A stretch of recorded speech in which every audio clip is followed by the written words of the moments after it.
தமிழ் நடிகர்களோட சம்பளம் ஒரு படத்துக்கு 5 கோடியில இருந்து 50 கோடி வரை, சராசரியா 10 கோடி.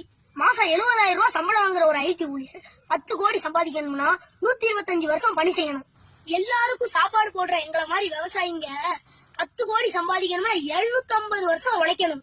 300 ரூபாய் சம்பளம் வாங்குற ஒரு கூலி தொழிலாளி 10 கோடி சம்பாதிக்கணும்னா 1000 வருஷம் வேலை பார்க்கணும். சினிமா நடிகர்களோட கார் விலையே 50 லட்சத்துல இருந்து 5 கோடி வரை. நாம படம் பார்க்க டிக்கெட் எடுக்கிற காசுதான் அவங்களுக்கு சம்பளமா போகுது. ஒரு வருஷத்துல 3 படம் நடிச்சு 50 கோடி ரூபாய் சம்பாதிச்சு அதுல 10 கோடி ரூபாய் வரி ஏற்பு செஞ்சு அதுல 5,000 ரூபாய்க்கு ஏழை குழந்தைகளுக்கு நோட்டு புத்தகம் வாங்கி விளம்பரம் தேடிக்கிடுவாங்க. மழை வெள்ளத்துல நம்ம மக்கள் எல்லாம் இழந்துட்டு நிக்கும் போது நடிகர் சங்கம்லாம் உதவி செய்யாது அப்படின்னு வெளிப்படையா சொல்லுவாங்க. இவ்வளவு சம்பளம் வாங்குற நடிகர்களோட ரசிகர்கள் யார் தெரியுமா? இலவச அரிசிக்கு ரேஷன் கடையில சண்டை போடும் அப்பாவி ஏழை மக்களோட பிள்ளைங்க தாயா.